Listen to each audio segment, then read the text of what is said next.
This guy was at the bottom of his life, struggling with self-esteem, depression, feeling lost in life, and drugs. As an actor and as a person, he was lost and addicted to cocaine.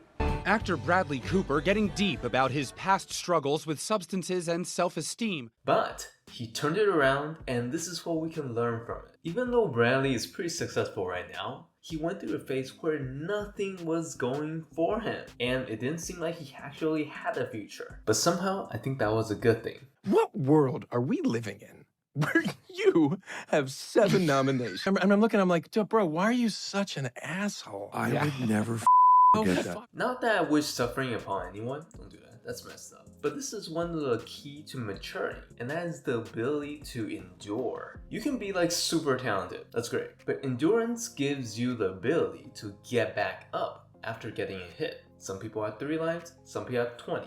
Which one do you want to be? Example of just how sort of still insecure I am. I was like, oh, I guess I still am the guy that wants to be in like the group, because I was like, I had no intention of acting in anything other than. If you want to become the best version of yourself, understand that the tuition to keep on playing in this life is pain and struggle. But if you're feeling insecure as a person, and you're just not feeling ready to take on life, I made another video on that, so you can check that out. If you like what you're seeing so far, hit that like button so I know. However, just simply going through a trial, it does not guarantee that you will become amazing coming out. A lot of people, they go through trials and then they get absolutely destroyed, and then they gained nothing.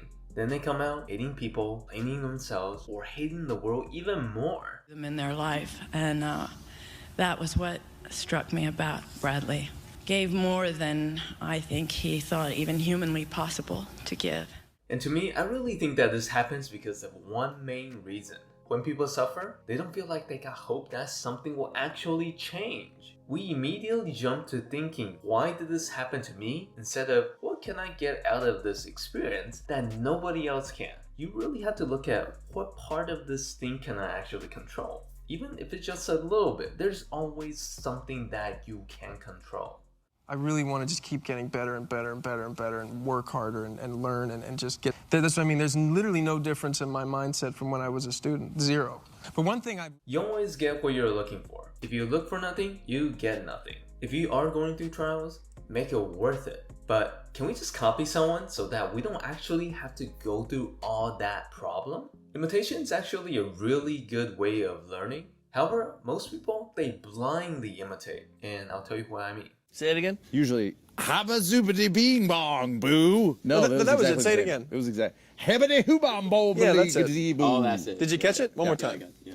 When you're imitating someone, if you don't know yourself, you're literally just copying a shell. And then you can just easily waste away your life, self-esteem, over trying to become someone that you might not even be good at. Also, imitation means that you're signing up to be someone's shadow, and you still feel bad about yourself. It changed my entire life, and that moment was when I stopped pursuing this sort of mean humor thing. Yeah. I mean, 0 self-esteem, 0. There are right and wrong ways to imitate, but when you're desperate, you'll almost always just ruin your life. But even with everything that I just mentioned, this last one is still the biggest risk of all. And this is doing nothing. If you're trying to change your situation and you're too afraid to lose what you currently have, understand that the world will always eventually leave you behind. I just cannot live with myself as if I didn't use that time to work as hard as I could to get it to the best place it could be. And also, Ursula, I know this might make some of you guys feel anxious, but when you do nothing, you're basically saying one of 2 things. The first one is, I am already doing the best move. And the second one is, I've already given up. This is why I feel like you shouldn't panic, never panic, but always be doing to work on something, improve something, so that you are moving forward too. So let me know what you guys think down in the comments, and if you like this, you can check out some of my other videos that will pop up on the screen.